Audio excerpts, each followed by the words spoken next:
Nunca supe cuándo empezó a salirse de control. Al principio era solo ese temblor en las manos, como un pequeño escalofrío cuando alguien pronunciaba mi nombre. Luego vino el insomnio, las noches interminables en las que los pensamientos giraban como remolinos y las sombras del cuarto se alargaban hasta tocarme el alma. Vivía con miedo de lo que no pasaba. Me aterraba todo lo invisible, lo posible, lo probable y lo mínimo. Nadie lo notaba. Caminaba bien, hablaba cuando debía, sonreía como estaba programada. Mi ansiedad era una criatura muda, pero viva. Dormía en mi pecho.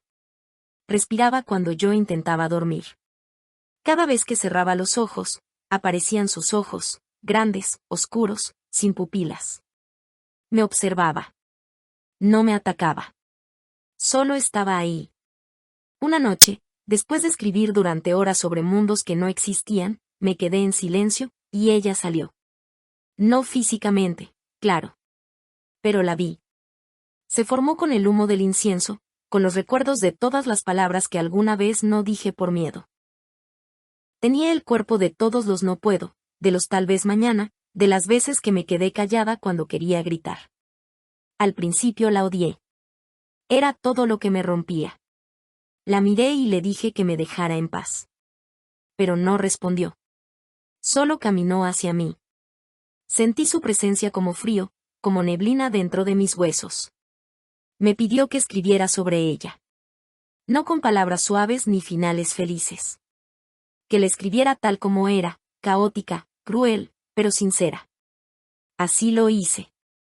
Cada noche escribía sobre sus tentáculos invisibles, sobre su manera de cambiar los colores de mi día, sobre cómo convertía la luz en peso, las miradas en juicios, los sonidos en dagas. Le puse nombre, Ruinel. No sé por qué. Me pareció que debía tener uno.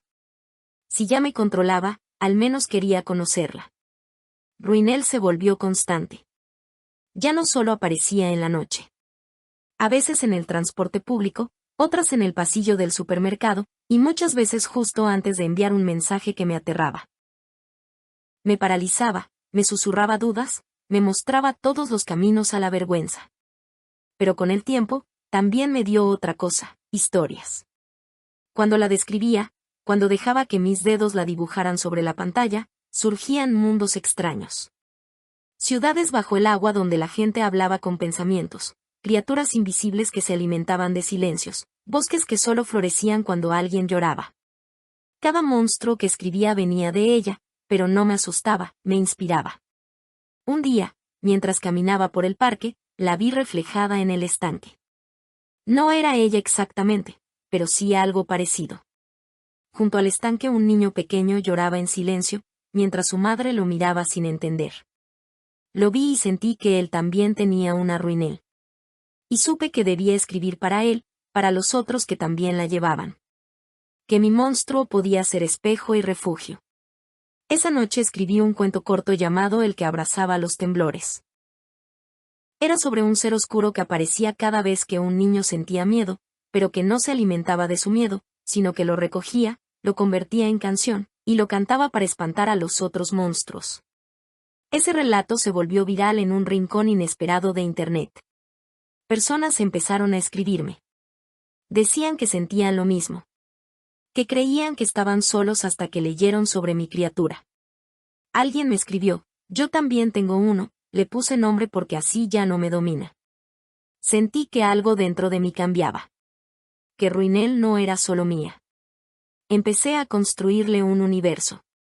Una novela donde los humanos convivían con sus ansiedades, donde cada persona llevaba un monstruo abrazado a la espalda, y cada uno tenía un propósito.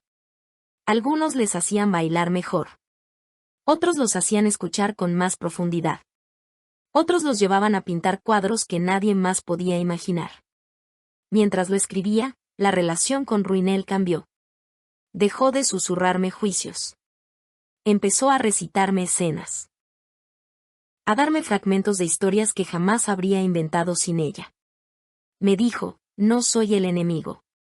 Soy lo que te obliga a sentir, a crear y actuar. Años después, publiqué la novela. En la presentación, alguien me preguntó si la historia estaba basada en mí. Respondí que sí, pero que también estaba basada en quien me rescató.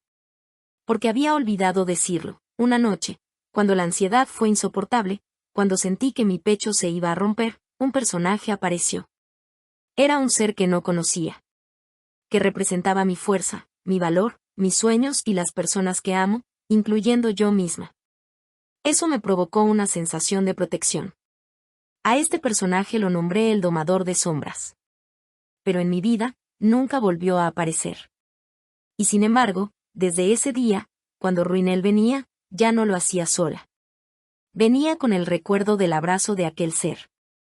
Así entendí todo. Que la ansiedad no era un castigo.